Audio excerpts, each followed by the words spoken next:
Good morning, beloveds, and welcome. I'm Dr. Susan Hendricks, grateful to be here on the chancel today as your worship associate. Ever since I placed my name into the queue many weeks ago to be today's worship associate, after realizing that Michael Esselin would be speaking his 25th time here at UUSM, I started wondering somewhat excitedly and then more nervously about what I would say for our call to worship.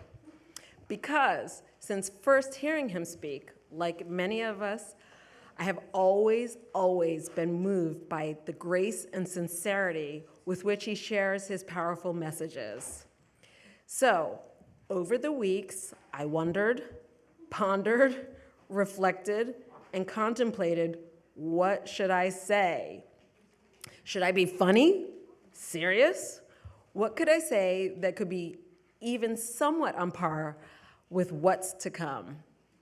And as the date drew closer, I was only a smidgen closer to figuring out what I would say until Michael did something so generous, so gracious, and probably unbeknownst to him. Without knowing the tangle of thoughts going on in my head, he shared with me words by Canadian author and psychologist Heidi Prelude, who writes insightful poetic reflections, words that he wanted shared during the call to worship. And I thought, yay, 127 words out of 300 taken care of. So thank you, Michael. Prelude has written, "To love someone long-term is to attend 1,000 funerals of the people they used to be, the people they're too exhausted to be any longer, the people they grew out of, the people they never ended up growing into. We so badly want the people we love to get their spark back when it burns out, to become speedily found when they are lost. But it is not our job to hold anyone accountable to the people they used to be. It is our job to travel with them between each version and to honor what emerges along the way. Sometimes it will be an even more luminescent flame. Sometimes it will be a flicker that temporarily floods the room with a perfect and necessary darkness. Come, let us worship together." You're going to get a lot of me up here today. As a community of faith, we travel alongside one another in our ever-changing, ever-evolving versions of ourselves. We come together in this moment of our journey to light a chalice in solidarity and unified in our intention to bring more light into the world rather than darkness, more love rather than fear, and as individuals and as a community. May this flame be a statement and symbol of our faith. May it light our way.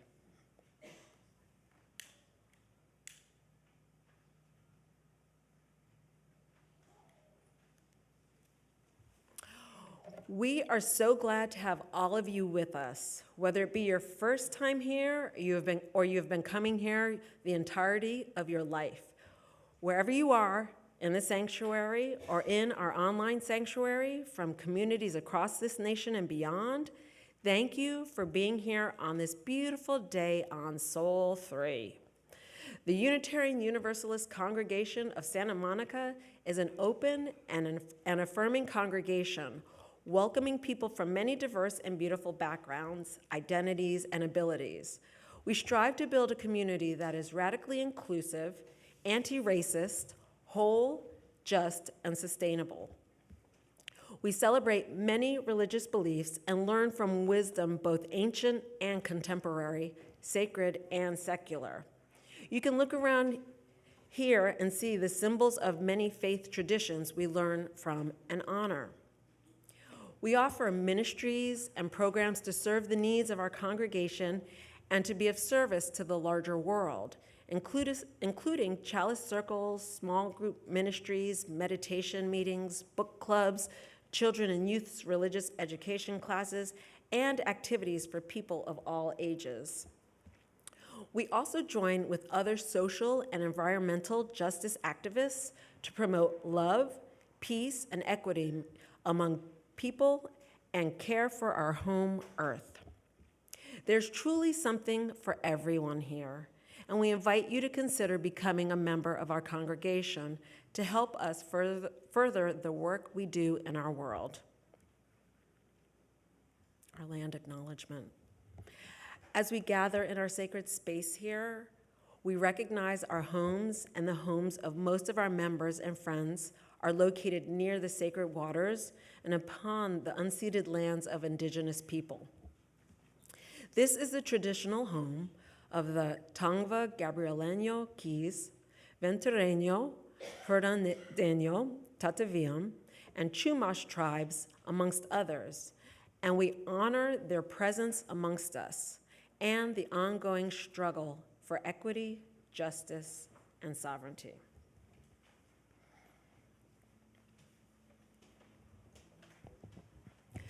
UUSM, we are so blessed to have Michael Esselin, today's guest speaker, as a member of our congregation.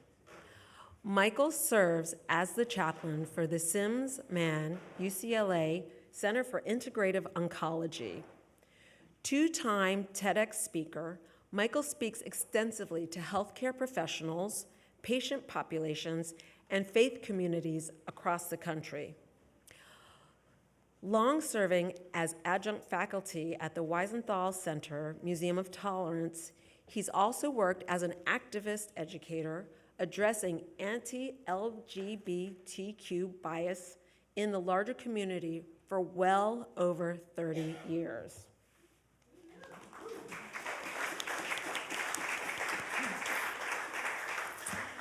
In 2019, Michael was inducted into the UCLA Semel Institute Eudaimonia Society in recognition of having lived a meaning-driven life.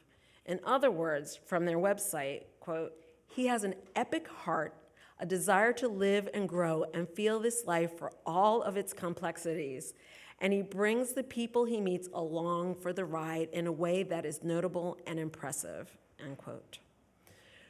Earlier this year, he was recognized as a champion of care by the Cancer Support Community Los Angeles, quote, for going above and beyond in providing compassionate, supportive, and dedicated care to individuals affected by cancer, end quote.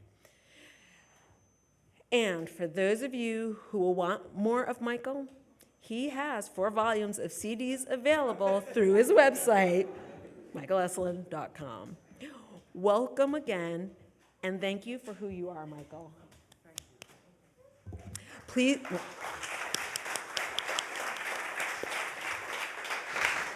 Please rise in body or spirit for our opening hymn, number 108 in the gray hymnal, My Life Flows on an Endless Song.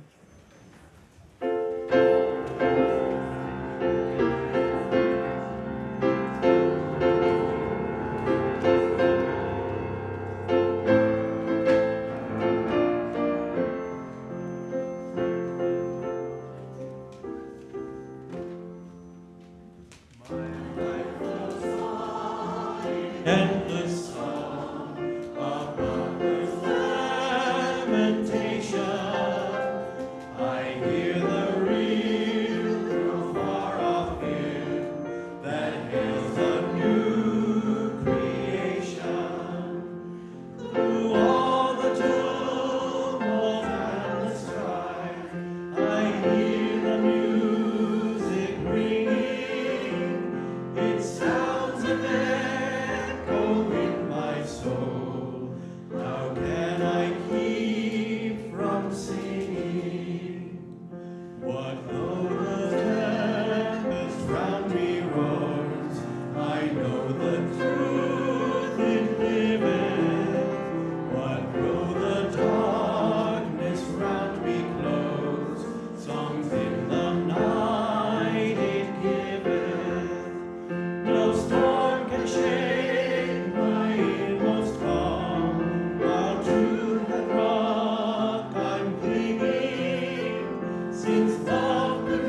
Love is the doctrine of his church. The quest for truth is its sacrament, and service is its prayer. To dwell together in peace, to seek knowledge in freedom, to serve humankind in fellowship, thus do we covenant with each other. El amor es la enseñanza de esta iglesia. Buscar la verdad es el sacramento y el servicio es la oración. Vivir juntos en paz, buscar el conocimiento en la libertad, servir a la humanidad en comunión. Así es como convenimos unos a otros.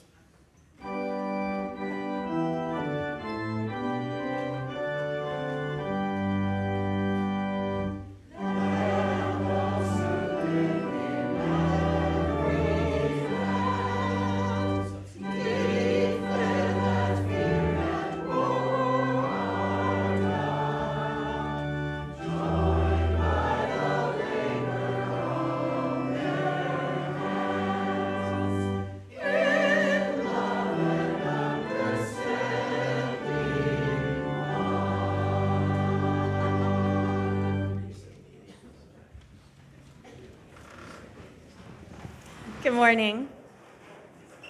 My name is Jessica Tenhay-Place, and I'm the Director of Multi-Generational Religious Education here. And now is the moment where I ask my friends over in the corner to grab their grocery bags. And if you've brought a donation for the Westside Food Bank, please raise your hand, and one of our helpers will come collect those donations from you. Thank you so much, everyone, for all your help. Thank you for your generous donations. It's really important for us as you know, the economy will go up and down as troubles come and go in our own personal lives, to remain mindful of people who are in the most need for the essentials of life: food, water, shelter. Thank you so much, friends, for helping with that. I want to plug that we're having a art reception after the service for our kids who've done art for the wall in Forbes Hall. There's some new additions this week that our artists have brought, so do check that out. You'll have the opportunity to purchase some of them that are for sale, and to support the creativity of all the kids in our RE program. All right, what do we got, guys? What are some of the donation items? You just got two? What do you have in your bag? Pasta, yeah, that's a good one. Got some cans of tuna, some cereal. Yeah, it looks like got some soup. Wonderful. So these are all great items that the Westside Food Bank is always in need of, so thank you, everyone, for bringing those. And my friends can come join me down here on the steps for our Time for All Ages.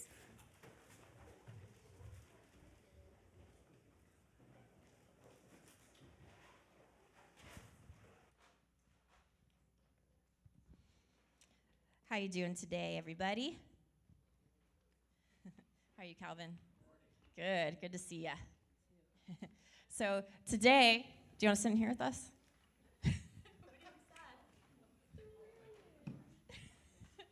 This is a good thing. You can still sit here. This is a good addition. It'll help anyone who might be falling down the stairs without it. So we can all still, oh, I'm sorry. I'll still use this space. So today, I wanted to talk a little bit about emotions and how you feel emotions in your body. So here, I'm gonna need to get up and have some moving room, because maybe you guys could help me out. What does your body do when you feel excited? I kind of get jumpiness in my feet, or I feel beat of my heart. Yeah, do you feel that too, Holly? How do you feel when you're mad? What does your body do? Mine kind of goes fists like this, or I get all tensed up if I start to talk like that. What do you guys do when you're mad? Stomp your feet, I heard. Yeah, what do you think, Zia? I agree with whoever said stomp your feet, and then I plop on my bed really hard, and I slam books. Yeah, that's good. You know, emotions create this kind of energy in our bodies, and it's important. This is a saying I learned from a preschool teacher I used to work with. She said, "All emotions are welcome, but not all behaviors are welcome," right? So Zia gave a great example of being mad and slamming books shut or throwing yourself onto your bed, because those are good ways to get that emotion expressed in our body without, say, hitting another person or saying mean words to someone, right? There's ways for us to express those emotions without adding harm to others. Can you think, what do you feel like, Calvin? Let's say, maybe when you feel sad, how does that feel for you? I feel sad because I really love teenagers because one lady is not called over here. Let's make sure this gets switched off there. Yeah, so when you feel sad, crying is one of those things that I think a lot of us do when we feel sad. That's our body expressing our emotions. What do you think, Zia? I'm usually really tired when I get sad. That is so true, and that's important to remember that sometimes things happening in our bodies, like being tired, being hungry. I am famous for my hanger in my household. So thinking about that, I'm feeling mad and frustrated. Do I need a snack? Do I need to take some time alone to rest? What do you think, Calvin? I think I rest because I always be sad for one teenager lady is here. Yeah, when you don't get to see people you want to see, it makes you kind of sad. I feel that too. But I just wanted us all to remember that that's one of the things we get to do when we come here together. We're in a safe and free space to express our emotions, even to shake those emotions out of our bodies when we need to, in ways that welcome all the emotions we have, but make sure that our behaviors keep each other safe and always express care for each other. So we're going to work on continuing to practice that today. And here's the fun stuff you guys are missing out on when we go to the cottage. We're going to celebrate the holiday of Lunasa today. So maybe stop by and see some of the amazing altars and crafts we're going to be creating, as well as the art that's in Forbes Hall. So you guys ready to sing our way out and head over for RE? Let's go.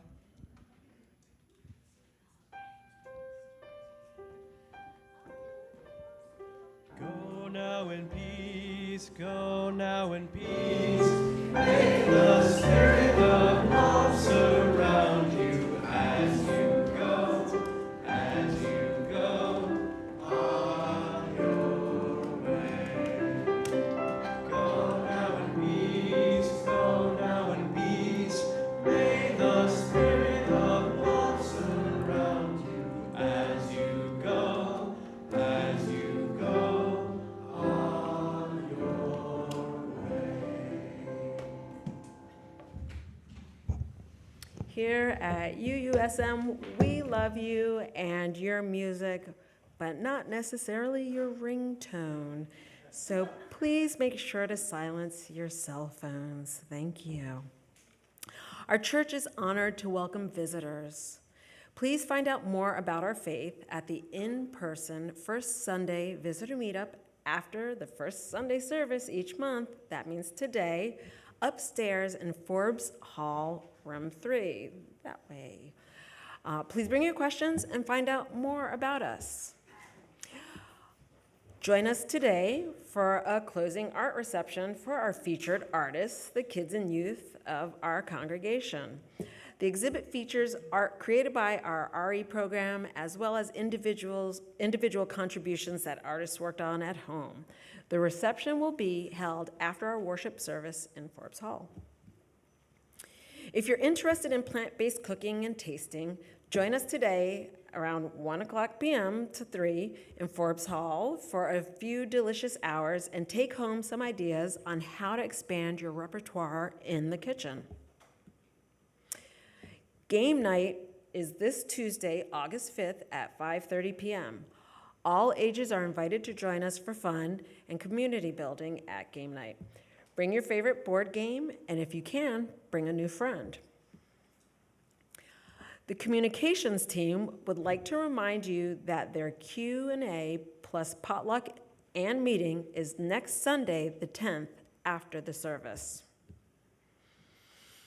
Are you ready for the next soulful sundown potluck with free pizza and salad followed by a talent show featuring music, singing, poetry, prose, hopefully some kid involvement?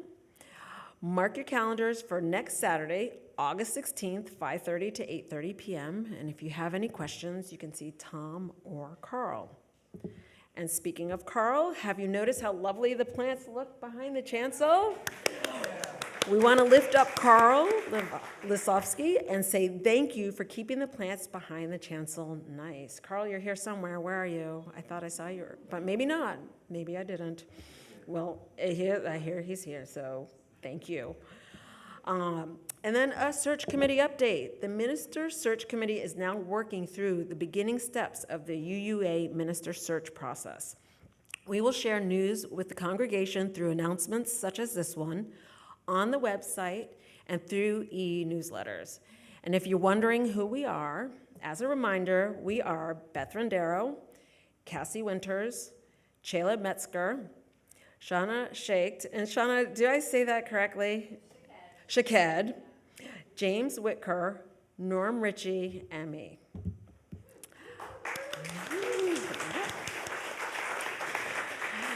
And we have a joy today.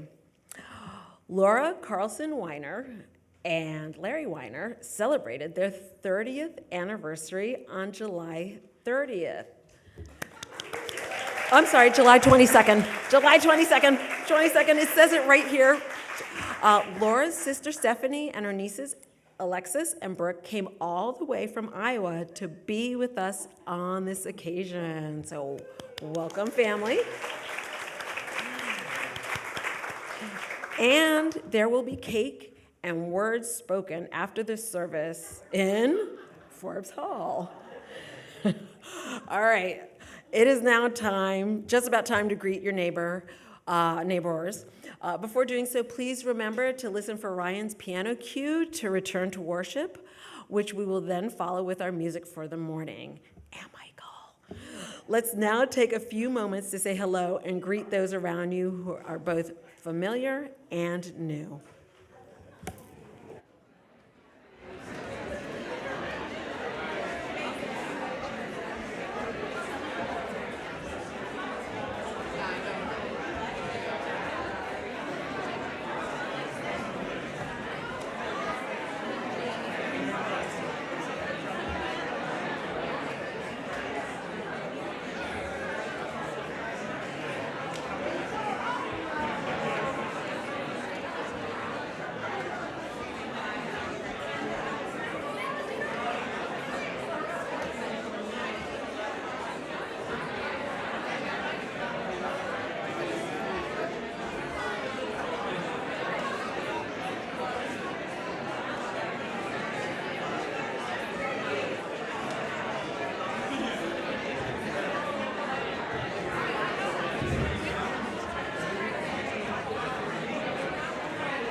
Happiness is 2 kinds of ice cream, finding your skate key, telling the time.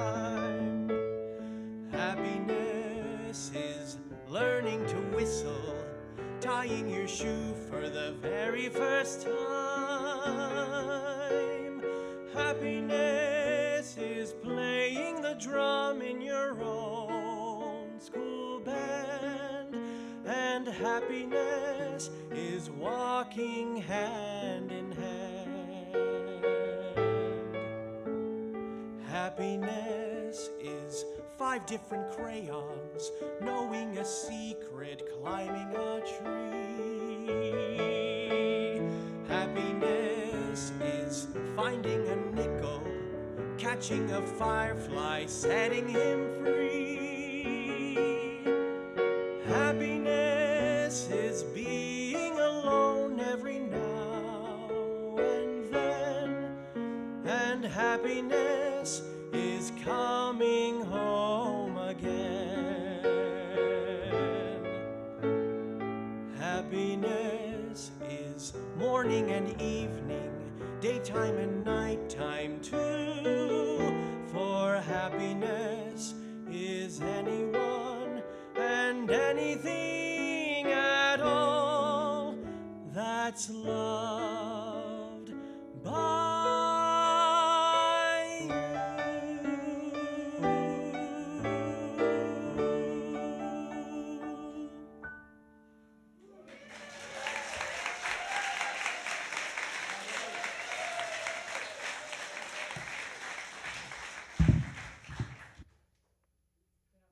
Well, thank you. As we move into a time of silent reflection and contemplation, I invite you to get comfortable as you can in your seats and maybe close your eyes. And let's take a few nice deep breaths together. Inhale and exhale, nice deep breath. As we breathe and release, before we sit in silence, I share guiding wisdom from Pema Chodron to wash over you.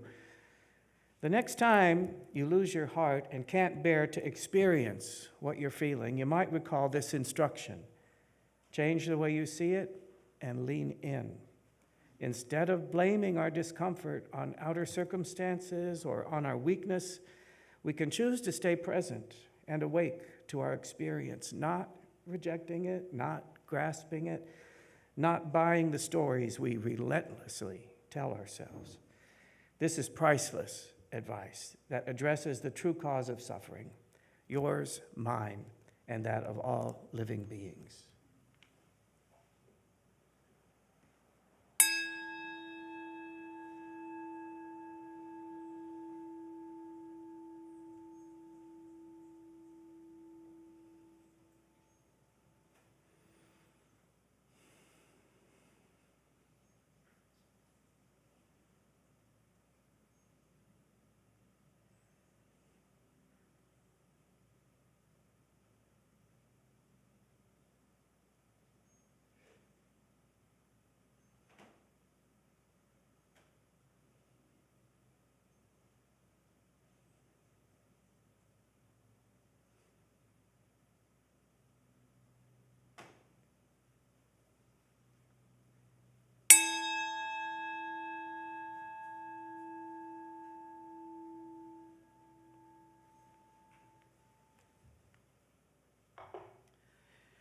As a reading this morning, I'd like to share this excerpt from Kate Bowler's blog dated January 23rd, just a week or two ago.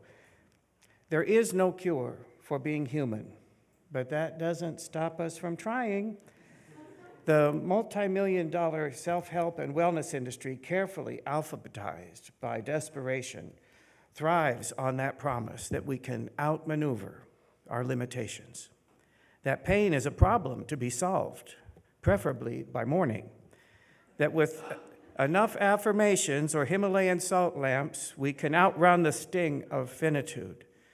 That your one wild and precious life might be hackable if only you stop eating gluten and start journaling with more intentionality. But that's not how it goes, is it? Our hearts break with all the things we wish were fixable, and when they're not, Culture places the blame squarely back on our shoulders. I had packed my family into a very small home on wheels to road trip across your very large country to see the Grand Canyon. Somewhere along the highway, I spotted a sign, chapel ahead. We pulled over at my insistence. It was tiny, just a room with rafters and benches and a gravel floor. At first, I thought it had been vandalized. The walls were covered with black Sharpie scribbles. But as I stepped closer, I realized it wasn't vandalism.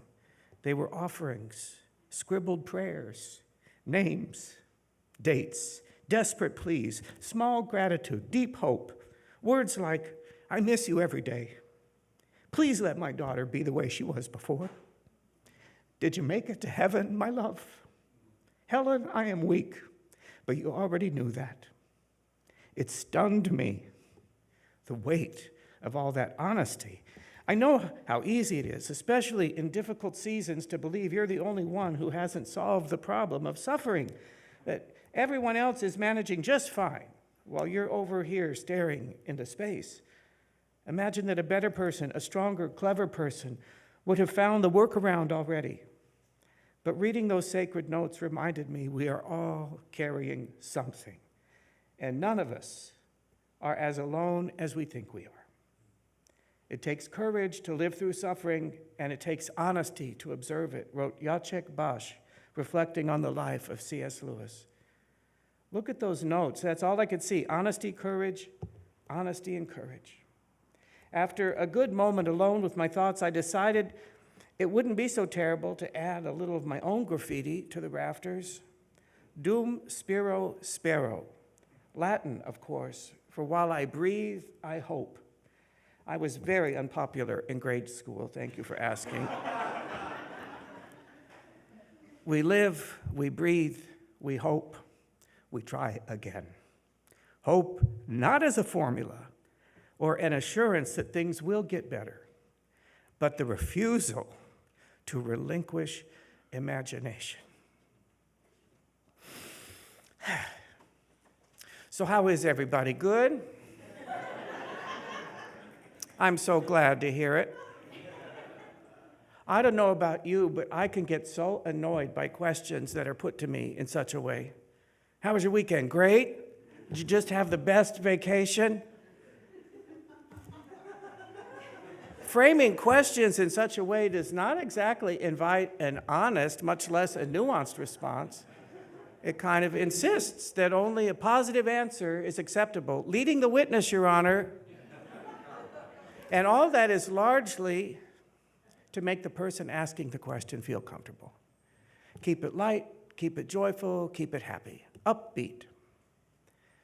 Tuesday, June 2nd, 2020, it was the height of the pandemic, the height of the lockdown. It was also the height of all of the protests and uprisings in response to the brutal murder of George Floyd at the hands of the police. In fact, in the city of West Hollywood, where we live, it was day 4 of curfew. Just driving through our neighborhood down Santa Monica Boulevard, every storefront had been hastily boarded up with raw plywood. I found myself cowering from the ugliness of it and all that it represents, that clinging to safety and protection of property above all else. And then there was owner-applied graffiti on the plywood. Black Lives Matter. R.I.P. George Floyd. We support the protest. Presumably sincere but empty slogans, really, that read more like desperate pleas. We're good people, just don't hurt us. I don't blame them, of course. Were I a shopkeeper, I would have done the same thing. But still, it's a chilling sight, any way you cut it, to drive through your neighborhood and see all hatches battened down in the anticipation of violence to come.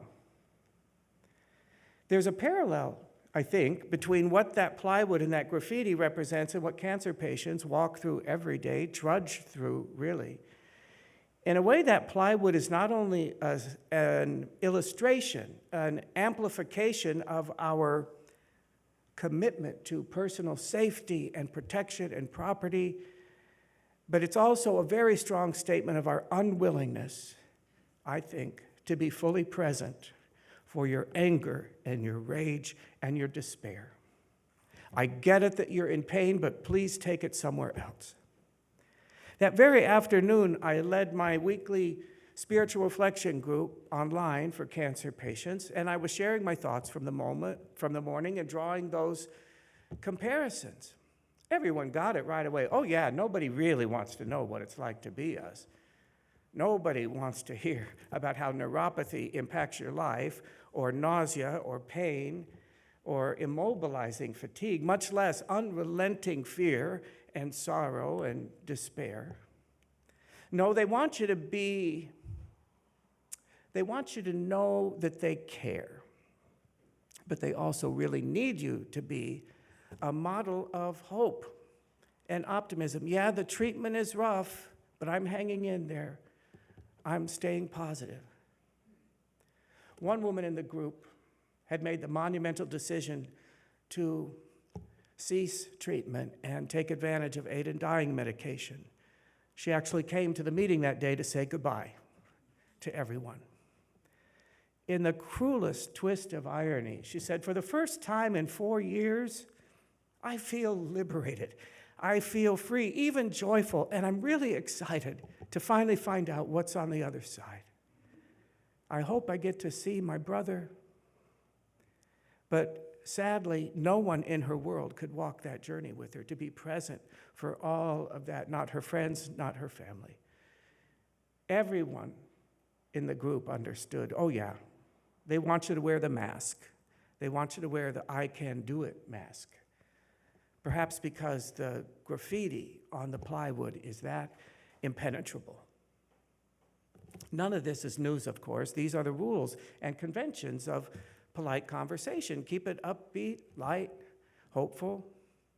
But such conventions also, I think, mask our judgments of one another, our judgments of ourselves, our judgments of life circumstance.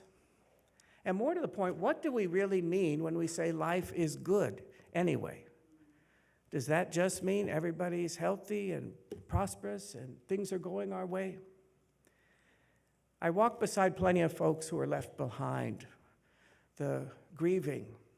They too are under all of this pressure to keep things light, these same conventions. I will routinely hear, last week, Michael, I was so good you wouldn't have believed it, but today's really a bad day. Good means I didn't cry. Bad means I couldn't stop crying. Why do we need to moralize and judge honest human response to loss with such language, giving it a spiritual report card? Good, bad. Why can't we use less judgmental language, like, last week I felt so much lighter. Today's a heavy day. It feels dark. A few times a year, I meet online with a cohort of fellow chaplains who work in different institutions in different clinical settings. Those who work in inpatient hospital work, palliative care, hospice work, one works in prison ministry. We meet largely to discuss the intersection of our spiritual, personal, and professional lives. And deep personal sharing is a part of each meeting. Earlier this year when we met, when it came to Carl's turn, he said, "You know, life is so good right now. It's just great." Of course, I was thrilled for Carl, but those sentiments touched a deep place within me. I thought, my God, I can't remember being able to say that so unequivocally. What's more, I couldn't imagine ever being able to say it again with any kind of confidence. For the last 9 of the 47 years Scott and I have been together, he's been living with Parkinson's disease. He is not remotely the person he was before, disappearing by inches and feet. He, I have to say, meets these losses with the most astonishing, humbling kind of grace and acceptance.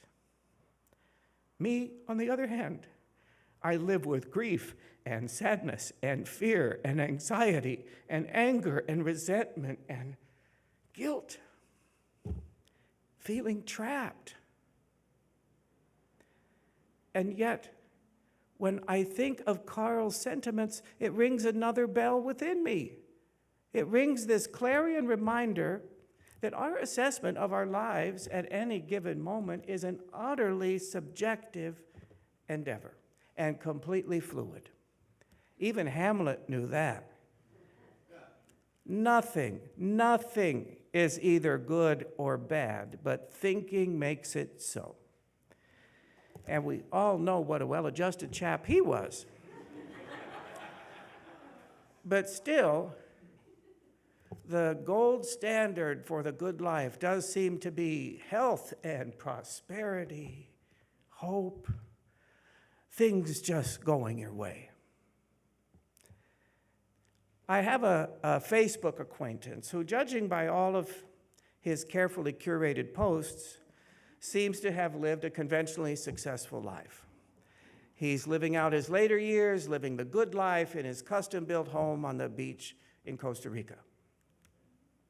So not long ago, he closed one of his self-congratulatory posts with this: "So you see, dreams do come true. Go to hell."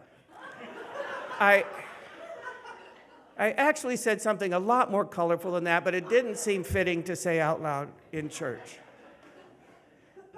And then just as quickly, my familiar internal judge jumped in. "See there, Michael, he did it all the right way. He made the right choices. You lived the wrong life." But then, to my amazement, another voice kind of came up with a surprising viewpoint. "I kind of feel sorry for him. You mean to tell me you've lived this long, and that's the ultimate lesson you take from life? That if you work hard, you get what you want, because we all get what we deserve, and the one with the most goodies wins? Is that what it comes down to?" Seems kind of simplistic, naive maybe, self-centered. But then I wonder, is this my own self-congratulatory attempt to find some redemption in the painful place I find my life? Trying to make sense of the hand I've been dealt. Am I trying to valorize my own suffering in a way? Maybe I am. I have a patient, Marvin, who by any standard imaginable has lived a glitteringly successful life.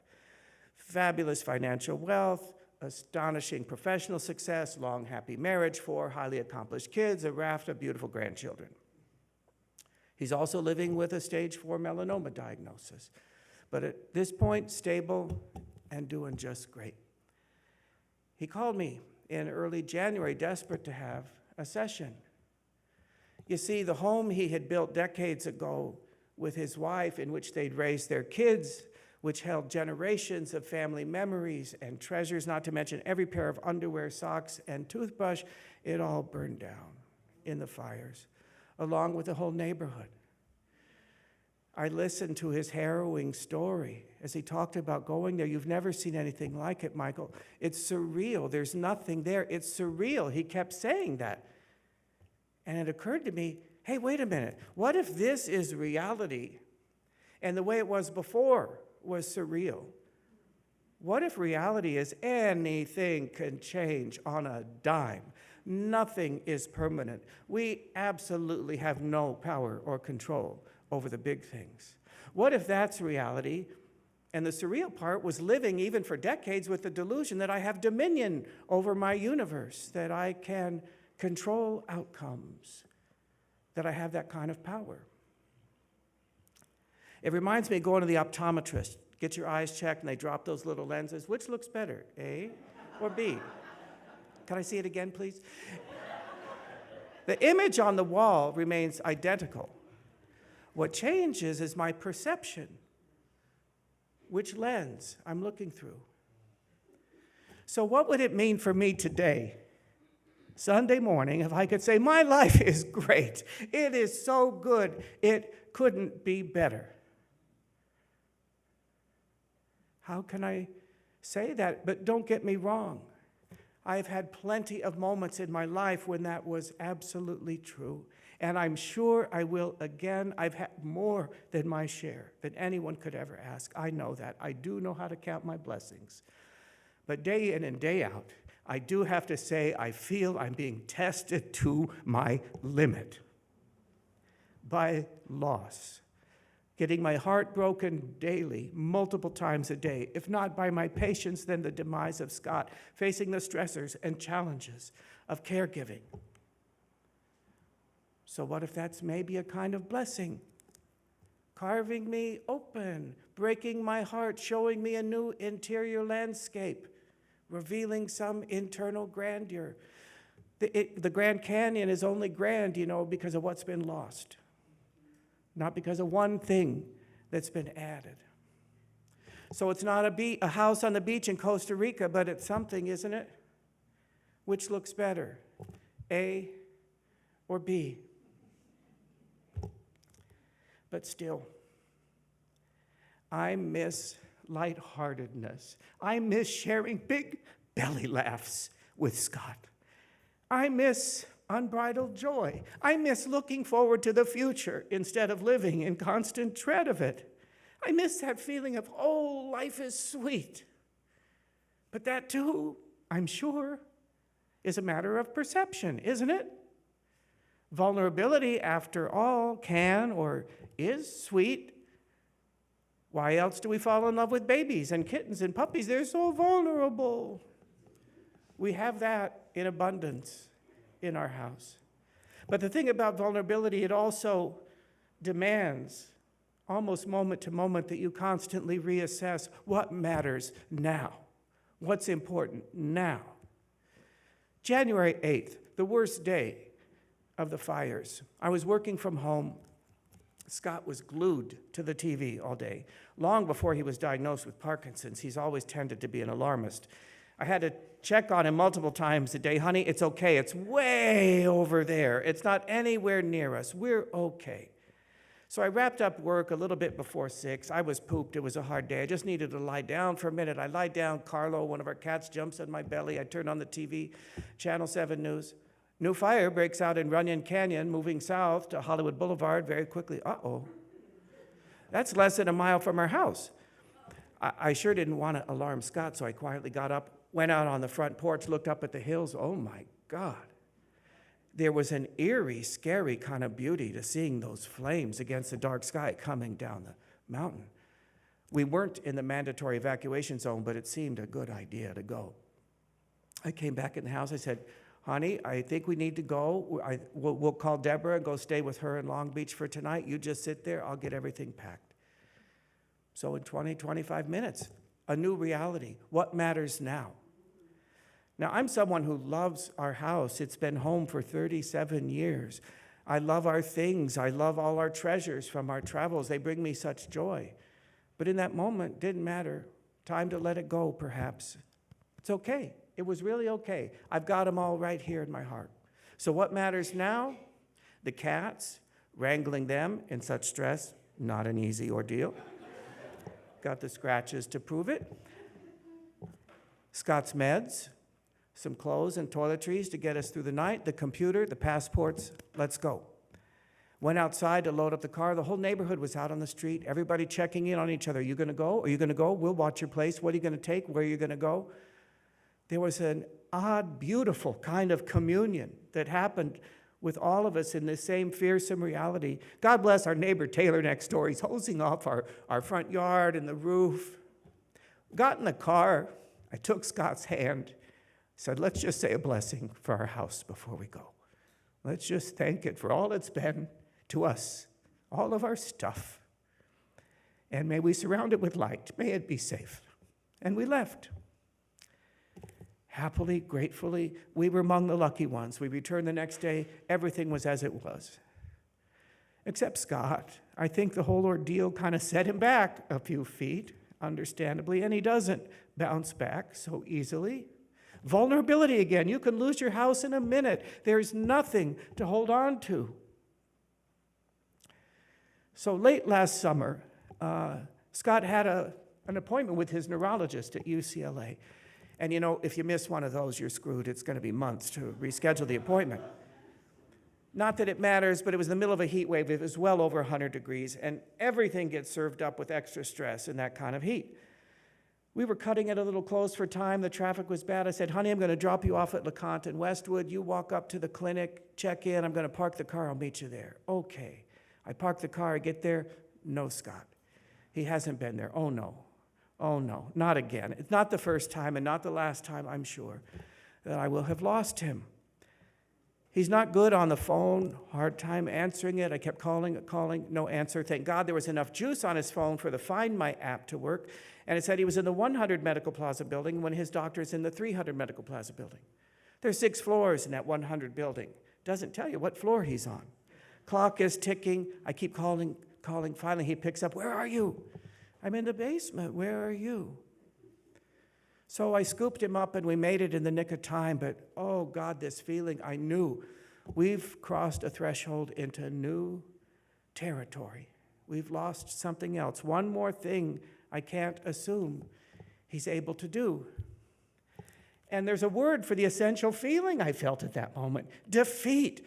I felt so defeated. All I do is try to put out fires, anticipate the next crisis, push boulders up hills. You can do all of that and still lose your husband. But that word, defeat, it seemed a kind of password into a new realm of perception about life. I ruminated upon it for some time, and it occurred to me, to the degree I attach myself to that word defeat, I am situating my life on a playing field, a game, with a very strict binary of outcomes. Only 2, win or lose. The thrill of victory, the agony of defeat, for those of you old enough to remember ABC's Wide World of Sports. And if I'm going to situate my life on that playing field, I've already lost. Guaranteed. So I've condemned myself for the rest of my days to be grieving and sad and angry. Or I can choose to situate my life on another playing field, one that isn't really a game so much, but perhaps a school without such quantifiable outcomes, a school of intimacy. Intimacy with the full range of the human experience, getting to discover in deeper ways what it means to be human, what it means really to have compassion for another or for yourself.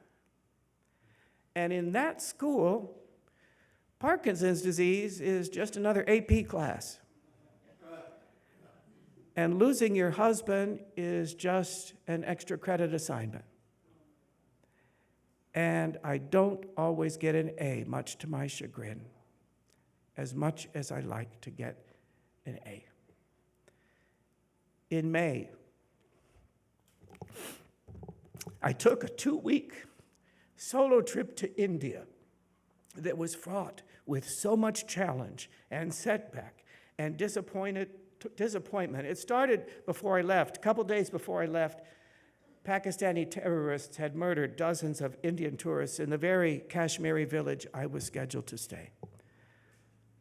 The trip was nothing what I hoped for, wanted, expected, needed.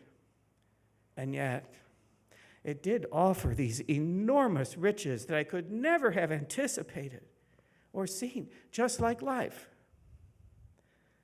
The night before I was to leave, I was all packed up, fixed us dinner, sat down at the dining table, and I intentionally sat down with Scott to reminisce about our first trip to India 10 years earlier, trying to recall memories. Remember this meal, remember that sight.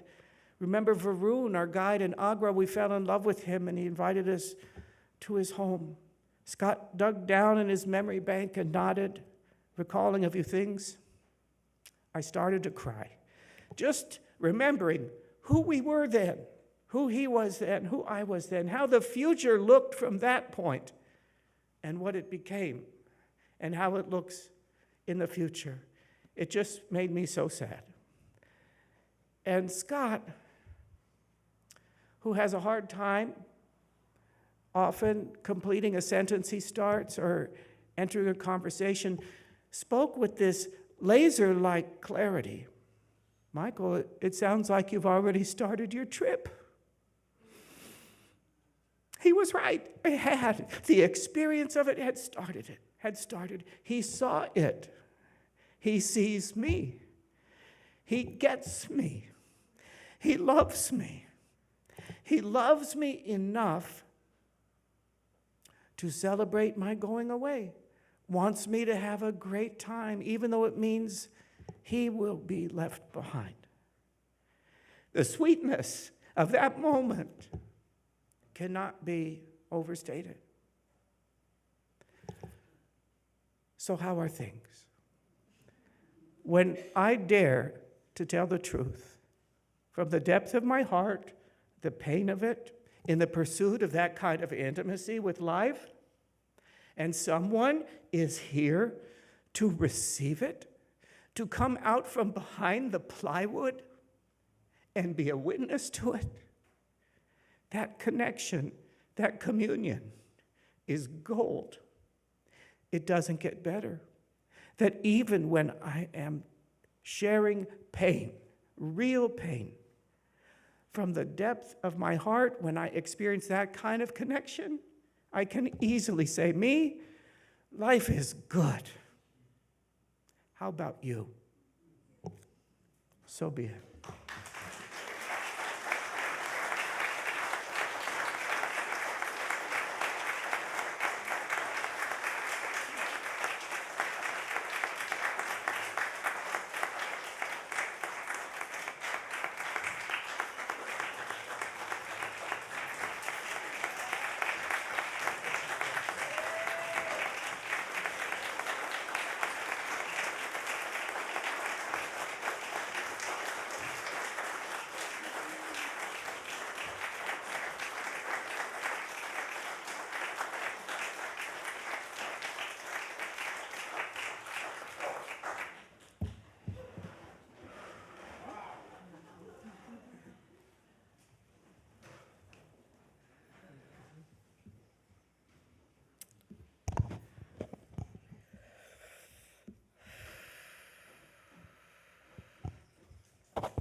Wow. Wow, wow, wow. Thank you, Michael. As a generous congregation and as part of our spiritual practice, half of this morning's offering will go to support the good work of this congregation, and half will be shared with an organization that furthers our UU liberal religious values and principles in the wider world. Within our congregation, your offerings go to support the work of the Faith in Action and the Intersectional Anti-Racism, Anti-Oppression Commissions, the Social Justice Committee, the Pastoral Care Associates, the Worship Associates, and various other teams, committees, task forces, and ministries. The other half of today's generous offering will go to a beloved place many of us know, Camp de Benneville Pines. Woohoo! Camp de Benneville Pines was established in 1961 and is supported by the more than 50 member congregations of the Pacific Southwest District, PSWD.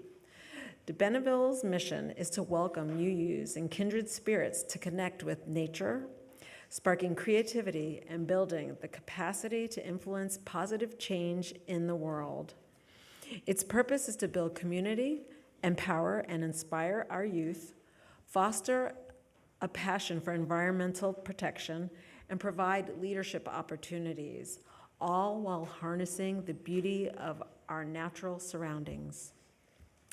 De Benneville is necessary, indispensable, vital, and essential to our UU community and how it invites us to nurture connections, transformation, and joy. We invite you to contribute in whatever way feels right for you. Ways to give are displayed on the slide behind me. All the ways of receiving support are gratefully accepted. Cash or checks can be placed in the offertory bags that will be passed around shortly. Thank you for all that you give monetarily and also through your time and care at the congregation and beyond. The ushers are invited to come forward. Your offering will now be gratefully received.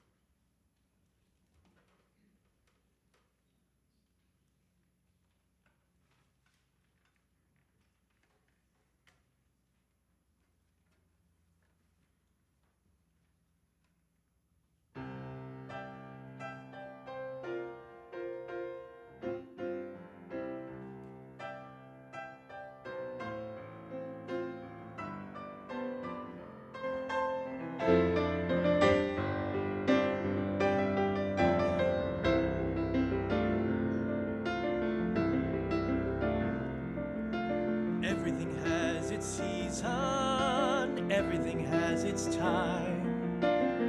Show me a reason and I'll soon show you a rhyme. Cats fit on the windowsill, children fit in the snow. Why do I feel I don't fit in anywhere I go? Rivers belong where they can ramble. Eagles belong where they can fly. I've got to be where my spirit can run free. Gotta find my corner of the sky.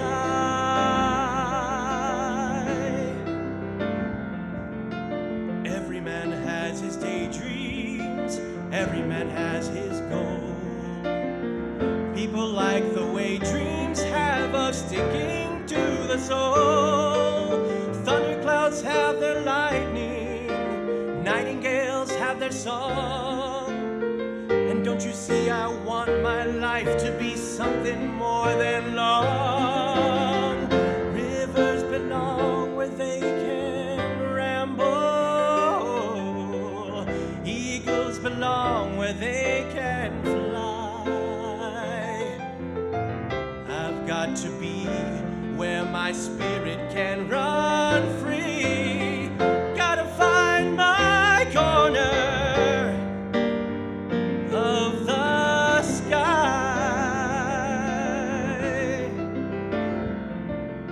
So many men seem destined to settle for something small, but I won't rest until I know I'll have it all. So don't ask where I'm going, just listen when I'm gone. And far away you'll hear me singing softly to the dawn. Rivers belong where they can ramble. Eagles belong where they can fly. I've got to be where my spirit can run free. Gotta find my corner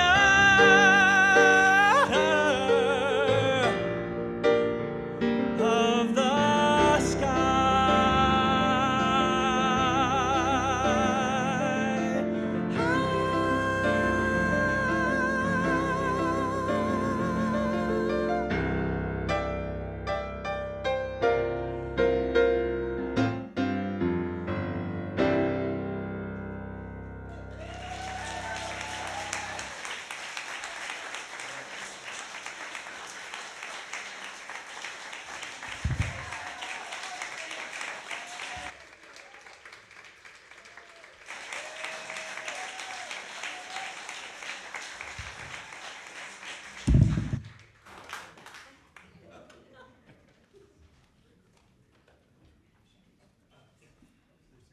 All right.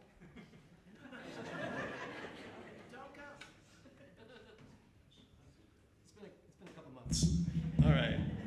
Please rise in body or in spirit for our closing hymn, number 135. I had it ready to go.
little discombobulated here. As we close our eyes, let's take a few nice deep breaths again. If you feel so comfortable to take the hand of the one next to you or not, that'd be great too. I invite you to consider your life right now. Perfect. Just as it is and just as it is not. Just for this moment, this breath, can it be enough as it is? Even okay, this version of yourself. Just maybe if we can get a glimpse of that reality, look through that lens, we can offer that grace to one another. We can come out from behind the plywood to say, it's good to be with you. It's good to see you. It's good to be seen. So be it.